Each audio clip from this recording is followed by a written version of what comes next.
शुक्र मनाइए कि सरकार में नहीं है।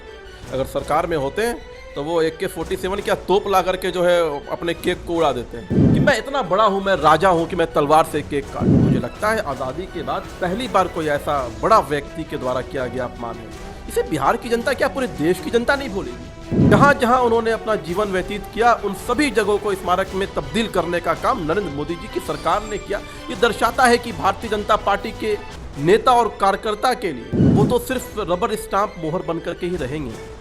निर्णय तो लालू प्रसाद यादव और तेजस्वी यादव उनका परिवार लेता है। तो ये इस पार्टी का चाल चरित्र और मानसिकता को दर्शाता है। नमस्कार, आप देख रहे हैं देशवा न्यूज और मैं हूं आपके साथ वैष्णवी। इन दिनों आरजेडी की खूब चर्चा हो रही है। पहले तो लालू प्रसाद यादव का जन्मदिन काफी विवादों से घिरा रहा, वही दूसरी तरफ आरजेडी को नया अध्यक्ष भी मिलने वाला है। और ऐसे में बातचीत करने के लिए हमारे साथ बीजेपी की ओर से मीडिया प्रभारी दानिश इकबाल जी मौजूद है। सर, सबसे पहले तो आपका स्वागत है हमारे चैनल में। धन्यवाद। सर, जिस तरीके से लालू प्रसाद यादव ने अपना बर्थडे मनाया, तलवार से उन्होंने केक काटा और ऐसे में प्रतिक्रिया आ रही है कि अभी तलवार से काट रहे हैं, बाद में AK-47 से उड़ा देंगे। हाँ, शुक्र मनाइए कि सरकार में नहीं है। अगर सरकार में होते तो वो AK-47 क्या तोप ला करके जो है अपने केक को उड़ा देते हैं। तो ये मानसिकता का परिचायक है, ये उस सोच का परिचायक है जहाँ सामंतवाद है, जहाँ घमंड है, जहाँ अहंकार है, जहाँ बड़कपन है। इससे ज़्यादा कुछ भी नहीं है। ये सब समाज के अंदर गरीब, शोषित, वंचित, दलित, पिछड़े, अति पिछड़े, पसमानदा समाज का मजाक बनाना है कि मैं इतना बड़ा हूँ, मैं राजा हूँ कि मैं तलवार से केक काट रहा हूँ। अब बताइए ना, किसी भी परिवार के अंदर अगर जन्मदिन मनाया जाता है तो आपने तो कभी नहीं देखा होगा कि किसको तलवार से केक काट रहा हो। ये तलवार से केक काटना क्या दर्शाता है? ये दर्शाता है कि वो राजा है, बाकी सब प्रजा है, इसके अलावा कुछ भी नहीं। राजा और प्रजा वाला सिस्टम। निश्चित तौर पर राजा और प्रजा की जो सोच है कि मैं राजा, बाकी सब प्रजा, तो मैं जो करूं वो सही है, वही मानसिकता है। एक और विवाद है उनके बर्थडे से जुड़ा हुआ कि उनको एक गिफ्ट दिया गया, बाबा साहेब की तस्वीर, लेकिन उनके पैरों के पास रखी थी और ऐसे में कहा जा रहा है कि बहुत अपमान किया है उन्होंने। निश्चित तौर पर बिहार की जनता की भावनाओं को ठेस पहुंची है। हम सब दुखी हैं क्योंकि बाबा साहेब भीमराव अंबेडकर हम लोगों के लिए पूजनीय हैं। इसलिए पूजनीय हैं क्योंकि संविधान के निर्माता हैं और संविधान मेरे लिए, इस देश के हर एक व्यक्ति के लिए गीता, बाइबल, कुरान से बढ़कर है, उससे ऊपर है। हम संविधान के नियमों, कानून से बंधे हुए हैं। इसलिए संविधान के निर्माता का इस प्रकार से अपमान, मुझे लगता है आज़ादी के बाद पहली बार कोई ऐसा बड़ा व्यक्ति के द्वारा किया गया अपमान है। इसे बिहार की जनता क्या पूरे देश की जनता नहीं भूलेगी। और ये लालू परिवार और लालू प्रसाद यादव जी के अहंकार को दर्शाता है कि आप जो है बाबा भीमराव अंबेडकर की तस्वीर को अपने पैर के सामने जो है रखते हैं, उस पर अपना पैर दिखा रहे हैं। मुझे लगता है कि ये बहुत दुखद है। और सबसे दुखद ये है कि अभी तक आरजेडी की तरफ से किसी ने इस बात का खेद प्रकट नहीं किया, किसी ने इस गंभीर अपराध के लिए क्षमा जो है प्रार्थना नहीं किया।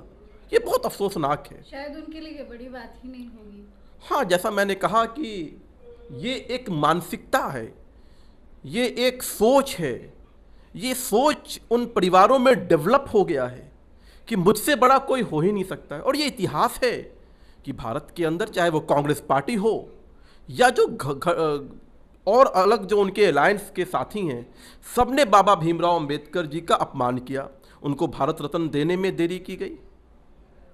ये तो नरेंद्र मोदी जी की सरकार है जिन्होंने बाबा भीमराव अंबेडकर जी के स्मारक का निर्माण किया, दिल्ली से लेकर लंदन तक किया। जहाँ जहाँ उन्होंने अपना जीवन व्यतीत किया उन सभी जगहों को स्मारक में तब्दील करने का काम नरेंद्र मोदी जी की सरकार ने किया। ये दर्शाता है कि भारतीय जनता पार्टी के नेता और कार्यकर्ता के लिए बाबा भीमराव अंबेडकर जी कितना महत्व रखते हैं। तो हम तो संविधान के दायरे में बंधे हुए लोग हैं और संविधान का सम्मान करना ही हमारा असली धर्म है। सर, आरजेडी को एक नया प्रदेश अध्यक्ष भी मिलने वाला है और एक ही नॉमिनेशन आया है मंगनी लाल मंडल जी का, उसको लेकर के क्या प्रतिक्रिया है? देखिए, मंडल जी हो या कोई भी व्यक्ति हो, ये आरजेडी का आंतरिक विषय है कि वो किसे अपना प्रदेश अध्यक्ष चयनित करते हैं, क्योंकि एट द एंड वो तो सिर्फ रबर स्टाम्प मोहर बन करके ही रहेंगे। निर्णय तो लालू प्रसाद यादव और तेजस्वी यादव उनका परिवार लेता है, क्योंकि इस पार्टी के अंदर लोकतंत्र तो है नहीं। आप बता सकती हैं भारतीय जनता पार्टी का राष्ट्रीय अध्यक्ष जेपी नड्डा जी के बाद कौन होगा? कोई नहीं बता सकता है। आप बता सकती हैं कि आदरणीय डॉक्टर दिलीप जायसवाल जी के बाद बिहार प्रदेश का भाजपा का प्रदेश अध्यक्ष कौन होगा? कोई नहीं जानता है। लेकिन इन जैसी पार्टियों में ये तय है कि लालू जी के बाद पार्टी का अध्यक्ष तेजस्वी यादव ही होंगे। भारतीय जनता पार्टी अगर आप 1998 से ही देखें और 2025 तक, तो कम से कम 7-8 अध्यक्ष आए और बदले गए। कांग्रेस पार्टी में आप देख लीजिए, कभी मम्मी तो कभी बेटा। अभी कुछ दिन पहले इन लोगों ने बनाया है नया अध्यक्ष। आरजेडी में देख लीजिए, जब से पार्टी का निर्माण हुआ लालू यादव सजा याफ्ता हैं। देश की सर्वोच्च न्यायालय ने उन्हें जो है दोषी करार देते हुए सजा मुकर्रर की, उसके बावजूद भी वो राष्ट्रीय अध्यक्ष बने हुए हैं।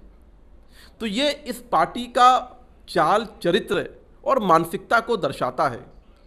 मैं बहुत जिम्मेदारी और गंभीरता से कहता हूँ कि आरजेडी के प्रदेश अध्यक्ष एक भी निर्णय अपने विवेक या अपनी समझ से नहीं ले सकते हैं।